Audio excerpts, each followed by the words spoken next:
राधे राधे। जीवन बड़ा ही विचित्र है और सबसे बड़ी विचित्रता है शॉर्टकट। आज का युग प्राय शॉर्टकट के अधीन हो चुका है। हमारे बच्चे, हम, हर कोई शॉर्टकट लेने पर तुला है। जीवन शॉर्टकट नहीं, लॉन्ग कट है। जीवन के लिए हमेशा शॉर्टकट अच्छा नहीं होता। आज हमारा समाज, हमारी संस्कृति, हम खुद अपने हाथ से विनाश कर रहे हैं। आज सबके मन में ये जिज्ञासा होगी कि गुरुजी ने ऐसे टॉपिक क्यों लिया है। इसका सबसे बड़ा कारण है भ्रम। भ्रम हमारी सबसे बड़ी समस्या होती चली आ रही है और ये आज से नहीं, सतयुग से चली आ रही है। कलयुग में तो इसका बहुत ही बोलबाला है।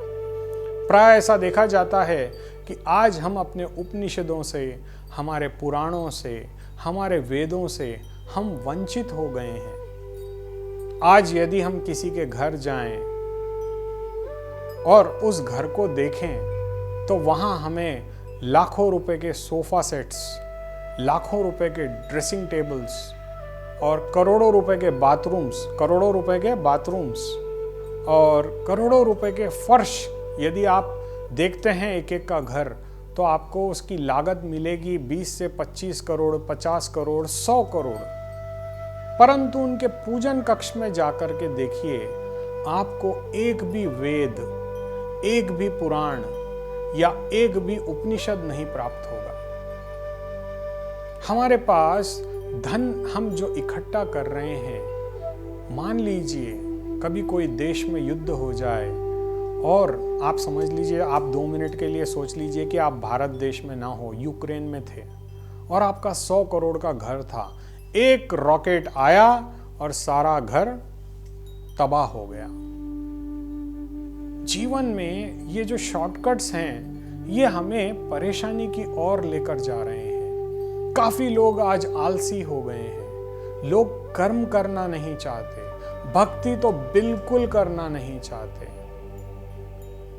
कभी मंदिर जाते हैं, हमारे पांव दर्द दे रहे हैं। वीआईपी दर्शन है क्या? कोई शॉर्टकट है क्या जिससे हम परमात्मा के नजदीक जाएं? लाइन में रुक के दर्शन करना कोई नहीं चाहता। हर कोई शॉर्टकट चाहता है। और अगर परमात्मा भी हमें अपने वरदान शॉर्टकट में देने लग जाए तो? मान लीजिए एक साहूकार को भगवान ने शॉर्टकट में 10 करोड़ रुपए की आमदनी दे दी और वो शॉर्टकट 6-7 महीने के बाद उसका 15 करोड़ का घाटा हो गया। आए कितने थे? 10 करोड़। चले गए कितने रुपए? 15 करोड़। यानी जो 5 करोड़ उसका असल था वो भी चला गया, कमाई भी चला गई। अब वो व्यक्ति टेंशन में आ जाएगा और मारे टेंशन के उसे हार्ट अटैक भी आ सकता है और उसे शुगर भी आ सकता है। तो वैसे ही हुआ, उस व्यक्ति को शुगर आ गई।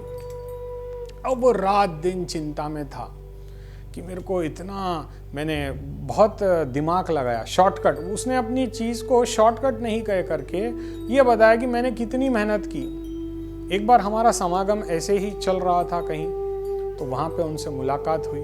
उन्होंने कहा कि गुरुजी, मैंने अपना सारा धन एक व्यापार में, एक शेयर मार्केट में लगाया और वो दुगना हो गया, परंतु एक 8 महीने के बाद मार्केट कोलैप्स हुआ और उसमें मेरे सारे शेयर भी कोलैप्स हो गए।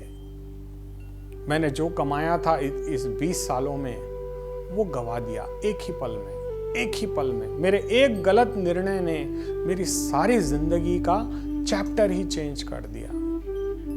उसकी ये समझ में नहीं आ रहा था कि उसने ऐसी क्या गलती कर दी। तब मैं भी क्या उत्तर देता? मैं भी आपकी तरह एक साधारण व्यक्ति था। मैंने उनसे पूछा, आपके जीवन में आपने ऐसी क्या गलतियां की हैं, एक बार स्मरण कीजिए। क्या किसी का दिल दुखा करके आपके पास पैसा आया है, या किसी की बद्दुआ से आपके पास पैसा आया है, या किसी का पैसा आपने हड़प लिया है, या किसी की जीविका आपने बर्बाद कर दी है? कुछ ना कुछ आपसे एक गलत कार्य जरूर हुआ है, जिसकी वजह से आपका पैसा जो शॉर्टकट से आया था वो उसी शॉर्टकट से चला गया। कई बार ऐसा देखने को मिलता है कि व्यक्ति रातों रात करोड़पति बन जाता है, परंतु वो धन, वो पैसा उसकी दूसरी पीढ़ी भी भोग नहीं पाती, उससे पहले ही समाप्त हो जाता है। जो व्यक्ति ने अपना जीवन गरीबी से प्रारंभ किया, मान लीजिए अगर वो 20 साल में युवा अवस्था में गरीब था, तो उसने उल्टे सीधे मार्गों से 45 की आयु तक आते आते मान लीजिए वो 500 करोड़ की आसामी बन गया, परंतु उसके बाद उसका दुर्भाग्य प्रारंभ हो गया और उस दुर्भाग्य की वजह से उसने 5-7 साल में, यानी 55 साल या 60 साल की उम्र आते आते वो सारा धन खो दिया जो उसने कड़ी मेहनत से और अपनी बुद्धि की चतुराई से कमाया था। सारा नष्ट हो गया। उसने ये सोचा था कि ये 500-700 करोड़ मेरी 7 पीढ़ी बैठ करके खाएगी, परंतु हो गया उसका उल्टा। वो खुद ही उस धन को नहीं खा पाया, उसका सुख भोग नहीं पाया। देखिए, मेरा इंटेंशन आपको डराने का नहीं है, ना आपको कोई गलत ज्ञान देने का है। मेरा इंटेंशन सिर्फ इतना है कि 7 पीढ़ी तक निवास करे ऐसा धन केवल भक्ति से ही प्राप्त हो सकता है। जीवन में देखिए, स्मार्ट रहना कोई बुरी बात नहीं है, लेकिन शास्त्रों में इसके बारे में भी, पुराणों में बहुत स्पष्ट रूप से दिया गया है। यदि आप कोई भी पुराण को या शास्त्र को उठा करके पढ़ें तो इसमें स्पष्ट रूप से लिखा गया है कि व्यक्ति यदि 1 रुपया कमाता है तो उस 1 रुपए में से 20 पैसे यानी 20% वो धर्म पर खर्च करे, 20% पैसा वो उस व्यापार में पुनः वापस लगाए जिससे उसने पैसे कमाए थे, 20% वो अपने समाज में, अपने भाई बंधु, अपने इष्ट मित्र, अपनी प्रसिद्धि के लिए खर्च करें। ये हो गए 60%। 20% वो अपने आपत्ति काल के लिए रखे कि यदि कभी कोई आपत्ति काल आ जाए, जैसे कोरोना आ गया था बीच में, लोगों के पास पैसा खत्म हो गया था, पैसा शून्य हो गया था, कई लोग बहुत परेशान हुए, तो उस आपत्ति काल के लिए हमें 20% अपने रखने हैं। और 20% आपको ये मान के चलिए कि अपनी भविष्य योजनाओं के लिए या अपने दोस्तों के लिए या अपने रिश्तेदारों के लिए या अपने बच्चों के लिए खर्च करने चाहिए। इस तरीके से आप अपने 1 रुपए का व्यय करें, क्योंकि उल्टा आज के युग में क्या हो गया, इसका उल्टा हो गया है। लोग क्या करते हैं कि 1 रुपया कमाया, उसमें से धर्म में कुछ नहीं खर्च किया, खुद के ऊपर कोई खर्च नहीं किया, परिवार पर कोई खर्च नहीं किया, भविष्य के लिए उसको सेफ रखना नहीं किया। वो लोग अलग अलग मार्गों में अपना पैसा इन्वेस्ट कर देते हैं, भक्ति नहीं करते। देखिए, शास्त्रों में इस बात का विशेष रूप से उल्लेख है कि धन की सिर्फ 2 गतियां हैं, एक स्वयं पे खर्च करें और एक भगवान पर खर्च करें। परंतु होता कलयुग में इसका उल्टा है, हम केवल स्वयं पर खर्च करते हैं, भगवान का तो नंबर ही नहीं आता। अब आप बोलोगे कि भगवान के लिए खर्च करने की क्या आवश्यकता है, भगवान को पैसे से क्या काम है? भगवान को पैसे से कोई काम नहीं है। भगवान ये चाहते हैं कि आप में देने की आदत आए। जैसे वो विश्वात्मा, वो परमात्मा हमें सब कुछ प्रदान करता है बिना किसी एक्सपेक्टेशन के। जैसे आपके बगीचे का एक आम का झाड़ आपको आम का फल प्रदान करता है, क्या हम उसे पैसे देते हैं? नहीं, प्रकृति ने हमें वो निःशुल्क दिया है। तो आप देख लीजिए, हर कोई कुछ न कुछ देता है, परंतु मानव ही एक ऐसा है जो केवल लेना जानता है, देना नहीं जानता। और आप इतिहास उठा करके देख लीजिए, जिस किसी ने कुछ न कुछ दिया है तो आज भी उनके घर का नाम रोशन है, उनकी पीढ़ी दर पीढ़ी सुख समृद्धि से संपन्न है। देखिए, मैं धन की तो नहीं बोल सकता, लेकिन सुख समृद्धि, नाम, ऐश्वर्य आपके पास पूर्ण रूप से रहेंगे। आज भी जब हम अपनी बच्ची का या अपने संतान का किसी के साथ संबंध करते हैं तो उस संबंधी के लिए उसका खानदान देखा जाता है, पैसा नहीं। लेकिन जो लोग आज रिश्ते पैसों से जोड़ रहे हैं, क्या पैसा समाप्त होने के बाद आप अपनी संतान को वापस ला सकते हैं? नहीं ला सकते।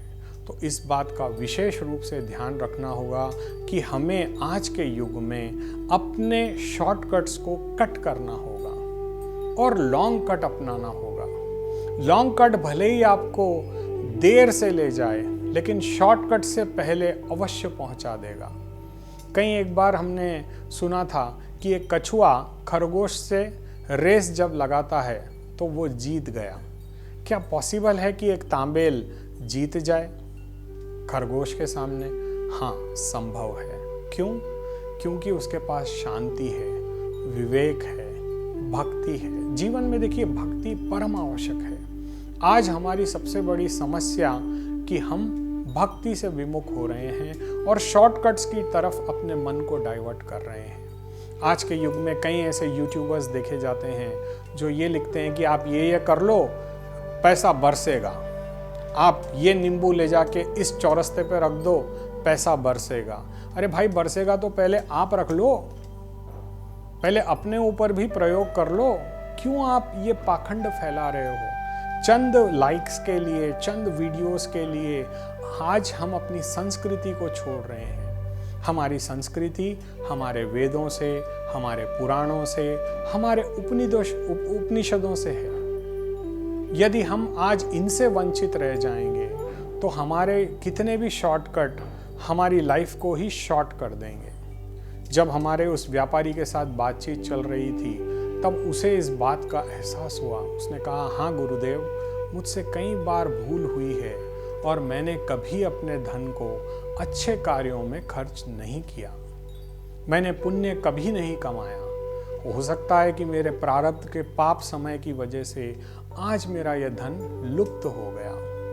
तब हमने उनसे निवेदन किया कि अभी भी कुछ नहीं बिगड़ा है। यदि आप अपने आप को परमात्मा के समर्पित कर दें, यदि आप भगवान शिव या भगवान कृष्ण के भक्त बन जाएं और उनकी आराधना करें, तो जो आपने खोया है उसका 10 गुना वो आपको प्रदान कर सकते हैं। क्योंकि वो व्यक्ति उस समय परेशान था, उसके पास और कोई विकल्प नहीं था। वो काफी कर्जे में डूब चुका था, काफी लोगों के तगादे उसको चालू थे, लेकिन वो घबराया हुआ था। मैंने एक ही चीज कही कि आप सत्य बोलिए, समय मांगिए। सबसे पहले ये होता है कि हम डर जाते हैं। डर हमारी सबसे बड़ी कमजोरी है। यदि आप सत्य कहोगे तो आपके साथ परमात्मा होगा। आप सामने वाले व्यक्ति को कहिए कि सर, मेरे पास पैसा नहीं है, 3 साल के बाद आपको अवश्य दूंगा, चाहे जो पेपर आप लिखवा लो, लेकिन 3 साल का मुझे समय दो। इस सत्य के आगे अच्छे नतमस्तक हो जाएंगे। और फिर उसने वैसे ही किया, सबको आश्वासन दिया, जिसको जो चाहिए था वो पेपर लिख कर दिया और वो अपने आप को भगवान शिव की भक्ति में उसने समर्पित कर दिया। वो नित्य प्रति भगवान को 1.5 से 2 घंटे का समय वो अपनी भक्ति को देता और धीरे धीरे साल 1.5 साल में जो पुराने ज़माने में उसके कुछ लिए हुए प्रॉपर्टीज थे, एकाएक अनायास ही उन ज़मीनों की कीमत बढ़ गई और उसने जो खोया था उससे उसने 10 गुना प्राप्त कर लिया।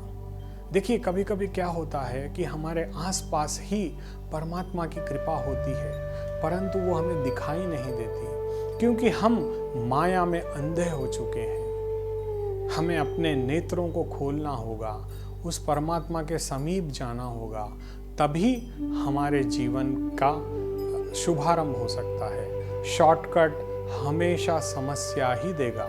कभी आप लॉन्ग रेस पे जाकर देखिए, कभी हाईवे जाकर के देखिए, कितना आनंद आता है गाड़ी चलाने का, बहुत आनंद आता है। वैसे ही भगवत कृपा को अपने साथ लेते हुए यदि हम हाईवे पकड़ लें और शॉर्टकट्स छोड़ दें तो अपने जीवन को भी आनंदित कर सकते हैं। इस बात को एक बार आप अवश्य सोचिएगा और अपने जीवन में इसको लाने की कोशिश कीजिएगा। राधे राधे।